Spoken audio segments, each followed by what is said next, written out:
В эфире новости и главные события к этому часу. В студии ведущий Василий Радченко. Здравствуйте. Более 400 тысяч гектаров леса уже выжжены огнем в Якутии. Актуальная сводка и лесопожарная обстановка через несколько секунд. Участок федеральной дороги Р-504 Колыма реконструируют до 2024 года. Тысячи якутян храбро сражались на разных фронтах Великой Отечественной войны. Оставили свой след они и на Крымской земле.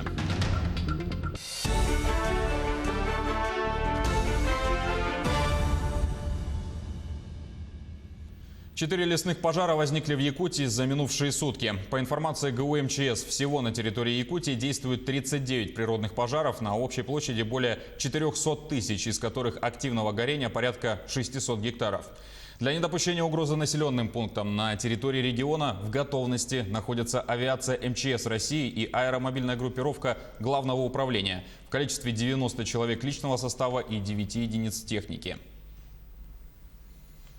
Грозы с усилением ветра ожидаются в нескольких районах Якутии сегодня. В частности, в Алданском, Нерюнгринском, Ленском, Алекминском, Мирницком, Жиганском, Кобяйском, Оленекском, Устьянском районах местами пройдет небольшой дождь с грозами.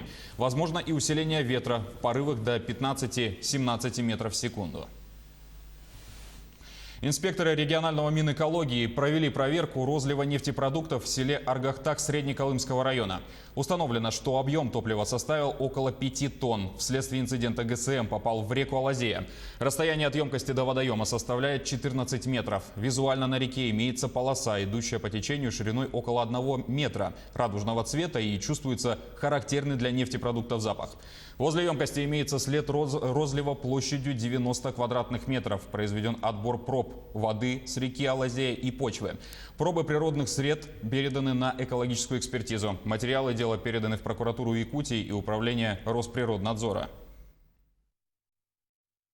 Прокуратура Среднеколымского района Республики Саха-Якутия проводит проверку в связи с утечкой топлива в селе Аргахтак Среднеколымского района. Проверка проводится с участием вылетевшего на место происшествия якутского природоохранного прокурора.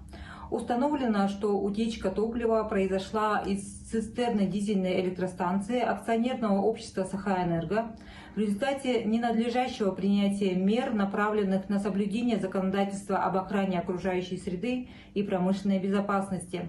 Утечка дизельного топлива произошла на прилегающую территорию дизельной электростанции, что привело к загрязнению почвы и реки Алазея. Прокуратура направила материалы проверки в следственный орган для решения вопроса об уголовном преследовании. По результатам их рассмотрения возбуждено уголовное дело по признакам состава преступления, предусмотренного частью 1 статьи 254 Уголовного кодекса Российской Федерации «Порча земли». В настоящее время по уголовному делу проводятся следственные мероприятия. Ход его расследования находится на контроле прокуратуры. Упавший с грузовика груз привел к ДТП и травмам водителя легкового автомобиля. На 8-м километре Сергеляхского шоссе произошло падение груза с автомашины Isuzu Forward. Он упал на проезжающую мимо автомашину Toyota Harrier. В результате ДТП водитель легкового авто получил ушибы головы. Назначено амбулаторное лечение. 22 июня около 15 часов 20 минут поступило сообщение в дежурную часть госавтоинспекции города Якутска о том, что возле дома номер 1 на 8-м километре Сергеляхского шоссе произошло падение груза с автомашины Isuzu Forward под управлением водителя 1995 года рождения. В результате чего груз упал на проезжающую мимо автомашину Toyota Harrier под управлением водителя 1961 года рождения и нанес ему повреждения. Проведенное медосвидетельствование не выявило водителя факта употребления алкогольных напитков. По факту дорожно-транспортного происшествия проводится проверка. Сегодня в торжественной обстановке прошло подписание государственного контракта на реконструкцию участка федеральной дороги Р-504 Колыма. Согласно программе развития, в первую очередь будет проведена работа по ликвидации узких мест и приведению в нормативное состояние участков трасс, которые проходят границы населенных пунктов. Также установят искусственные сооружения в виде 68 водопропускных труб и 3 мостовых переходов, что тем самым увеличит пропускную способность, улучшит и обеспечит безопасный и комфортный проезд транспорта. Ввод в эксплуатацию намечен на 2024 год. Напомним, дорога Р-504 Колыма является действующей действующей автодорога федерального значения между Якутском и Магаданом, большая часть которой проложена на территории нашего региона. На самом деле это такой значимый шаг в развитии этой дороги. Данный участок, и там еще есть несколько участков дороги Колыма, которые построены были в 40-е годы. Но представьте себе, дорога шириной там 4 метра. Да? А сегодня ходят современные транспортные средства, которые требуют и скорости, и ширины движения.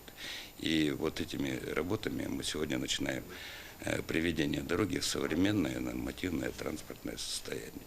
Сельдрострой уже принимал участие в капитальном ремонте и реконструкциях данной трассы. Поэтому определенный опыт у компании имеется. И сложностей очень много будет буразрывных, направленных, шпуровое бурение будет боковое. Будут такие проходческие направления, благодаря которым мы добьемся спрямления этой трассы. Она с 30 километров превратится в 28-километровый участок реконструируемой дороги. То есть мы получим помимо спрямления еще и сокращение трассы. 75 новых больных коронавирусом выявили в Якутии за минувшие сутки. Из них в столице 61 и 14 человек в районах. 33 человека на сегодня находятся в тяжелом состоянии. Официально зарегистрировано 26 летальных исходов. Как отметил глава региона СН Николаев, несоблюдение противоэпидемиологических мер со стороны населения не позволяет перейти к снятию ограничительных мер. Ситуация остается такой же напряженной. Есть, правда, незначительное снижение вот на сегодняшний день, самое низкое значение за последнюю неделю. Вместе с тем мы видим, что по ряду районов ситуация остается такой угрожающей. Есть районы, в которых только-только появляется коронавирусная инфекция, начинает распространяться.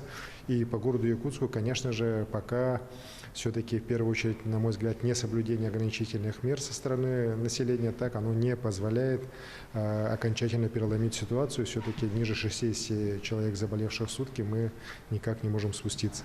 При этом, конечно же, по районам хочу сказать, что наблюдаются случаи заражения людей именно через родственников с детьми, приезжающих из Якутска. Вот последние случаи 2 семьи в Кобейском районе. Есть у нас случаи нелегальной работы таксистов, и вот это привело, например, по Усалдану тоже к заражению на сегодняшний день 4 людей уже. Вот, работа одного таксиста нелегального. Это говорит о том, что, к сожалению, вот несоблюдение ограничительных мер, несоблюдение санитарных мер, оно приводит к таким тяжелым последствиям. Поэтому здесь, в особенности вот там, где и дети приезжают, и когда необходимо куда-то выехать, надо все-таки все меры ограничительные продумывать и их строго соблюдать. Колл-центр «Волонтеры Конституции» ведет активную работу в регионе. Его основной целью стало помочь маломобильным гражданам старше 60 лет. Что входит в обязанности волонтеров и какие чаще всего вопросы возникают у граждан, узнавала Полина Долинская. Здравствуйте, меня зовут Анастасия. Я вас беспокою из Республиканского волонтерского корпуса. Вот. Мы собираем списки пожилых людей, которые хотят на дом пригласить избирательную комиссию, чтобы проголосовать на дому. Анастасия Попова занимается волонтерской деятельностью уже более 3 лет и была в числе одной из первых, кто приступил к работе на информационной точке «Волонтеры Конституции». Как признается сама Анастасия, в таком деле просто необходимо быть терпеливым к тем, кто больше всего нуждается в помощи. В период пандемии, работы, мне кажется, стало намного больше, и люди уже стали более сплоченнее. Раньше волонтерами были мои одногруппники, и сейчас волонтерами стали не только мои сверстники, а люди, которые уже давно взрослые, работающие, имеющие семьи и так далее. Это так как-то вдохновляет и воодушевляет. Волонтеры Конституции – главные герои перемен. На сегодняшний день по всей республике работают 34 районных штаба и 1220 волонтеров, которые прошли специальное обучение. На информационных точках добровольцы рассказывают гражданам возрастной категории 60+, о предстоящем голосовании и предлагаемых изменениях в Конституции. А также уточняют более удобный способ голосования – на дому, либо в избирательном участке. Статистика на сегодняшний день показала, что большинство людей хотят позвать на дом проголосовать. Вот. Даже сейчас мы, когда вот обзваниваем, есть у нас наши пожилые люди, которые уже онлайн будут голосовать. Это примерно человек на сегодняшний день 60 из 8 тысяч звонков. Ежедневно по горячей линии совершается более 11 тысяч звонков. По каждому заполняется индивидуальная таблица, а в конце дня общая статистика, которую отправляют в республиканский штаб. Помимо стандартных вопросов, добровольцы всегда интересуются состоянием здоровья граждан, что еще раз доказывает, что волонтер – это не работа, а призвание. Полина Долинская, Илья Сыромятников, Якутск. В приемную комиссию СВФУ за первые дни работы поступило порядка 800 заявлений. Наибольшее количество принято в педагогический институт. На втором месте стоит медицинский институт, на третьем – институт математики и информатики. Члены комиссии отмечают, что некоторые абитуриенты только заполняют анкетные данные, без приложения подтверждающих документов. И обращают внимание, что только при наличии паспорта, аттестата или диплома заявления могут быть учтены. Особенностью приемной кампании этого года стало то, что подать документы можно еще до сдачи ЕГЭ.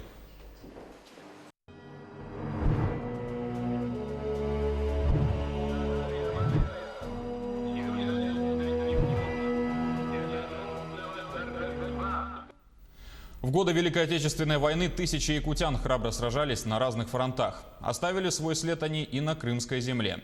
О них узнал и готов поделиться подробностями наш крымский СОБКОР Денис Тишин. От героев былых времен не осталось порой имен. К счастью, нам удалось найти информацию о якутянах, воевавших в Крыму в годы Великой Отечественной войны. В этом нам помогла Сардана Эверстова, координатор проекта по увековечиванию памяти якутян, освободителей полуострова. Она и рассказала нам о славном боевом пути воинов Саха. Это были молодые 18-летние, 20-летние ребята. И вот они все боевое крещение получили в Керчи. Якутян разбросали. Не было отдельной дивизии, хотя можно было бы это сделать. Я не знаю, почему так. И они в основном стрелками были. Стрелки, пулеметчики, саперы. Разведчики были. По воспоминаниям очевидцев, воины-якутяне храбро и искусно сражались на Крымской земле. Многие из них были удостоены высоких наград, орденов Великой Отечественной войны первой степени и Красной Звезды. Дедушка Сарданы Эверстовой, Игнат Эверстов, участвовал в штурме Сапун-горы в Севастополе 7 мая 1944 года. Он первым добрался до огневой точки противника и уничтожил ее, тем самым прорвав оборону немцев на безымянной высоте. Из роты, в которой воевал Игнат Эверстов, в живых осталось лишь 4 человека. Он был маленький, худенький, поэтому его как-то пули пролетали над ним. А те ребята были здоровые, видимо, поэтому и погибали. Вот он нашел канаву, по которой шла вода, и по этой канаве поднимался очень долго. Поднялся, обошел вот этот дот, кинул туда гранату, засунул, скажем так, да? И вторую гранату кинул. Достоверно известно, солдаты и офицеры полка, в котором находились воины-якутяне, проявили массовый героизм в битве за Севастополь. Вот фрагменты из воспоминаний другого солдата, Афанасия Колесова, уроженца Намского Улуса. «Я с винтовкой в руке, вещмешком с Керченского полуострова дошел на своих двоих вплоть до мыса Севастополя. Посмотрите маршрут солдата. Здесь повсюду лежат разваленные немецкие танки, самолеты. Больше мне писать не о чем. Вернусь с победой». Афанасий Колесов участвовал в боях за Керчь, Феодосию, Севастополь, Симферополь, Бахчисарай и Балаклаву. За освобождение селения Габург Чехословакии Афанасий Колесов был награжден орденом Красной Звезды. Это мемориальное кладбище советских воинов в Севастополе. Здесь, в братских могилах, покоятся тысячи участников обороны и освобождения города-героя. Здесь же, возможно, находятся и останки якутских воинов. В истории освобождения Крыма, по неуточненным данным, принимало участие около 2000 якутян. В списке погибших установлены имена 136 человек. Всего на фронты Второй мировой войны ушли 65 тысяч воинов из Якутии. Домой вернулась только половина из них. Остальные пропали без вести или погибли. Денис Тишин, Севастополь, Республика Крым. На городских клумбах Мирного появляются первые цветы. Несмотря на пандемию, местные подрядчики уже украсили районную администрацию и частично центральную площадь. Какие еще городские объекты в этом году будут цвести и во сколько обойдется эстетическое удовольствие мэрии? Анна Брянская. Эта хрупкая белая петунья из Москвы преодолела 9500 километров, прежде чем оказаться на центральной клумбе Мирного.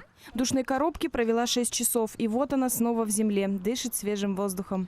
Разновидность рассады каждый год остается прежней, и у флористов есть на то причины. В этом году мы садим петунью, тагетисы. Они очень подходят хорошо для нашего климата, не требуют особого сильного ухода. Выкапываем яму, заливаем удобрение, кладем саженец и закапываем. И так сантиметр за сантиметром. На одну такую клумбу уйдет около 10 тысяч саженцев. Самое главное – делать это по разметке, чтобы появился рисунок. В этом году он посвящен юбилею Великой Победы. Чтобы полностью засадить площадь, бригаде понадобится 2-3 дня. Преобразится не только центральная площадь. Раскидистые ампельные растения уже освоились в Кашпо, в парке и ботаническом саду. Не останется без внимания и сквер у Свято-Троицкого храма, а также Вилюйское кольцо. В этом году мы немного сократили расходы, в связи с экономической ситуацией у нас в стране. Сначала было выделено 5 миллионов 600 тысяч, потом сократились до 5 миллионов, но объем оставили прежним. А вот возле Кимберлита клумбы уже стали живой фотозоной. Работники КСК сами выращивают рассаду и ухаживают за ней. Растения здесь всегда густые и яркие. После высадки у подрядчиков работа не закончится. Чтобы растения радовали мирнинцев до первого снега, флористы все лето будут поливать, удобрять и полоть клумбы. Анна Брянская, Алексей Меркулин, телеканал «Алмазный край». И на этом пока все. До встречи в следующем часе.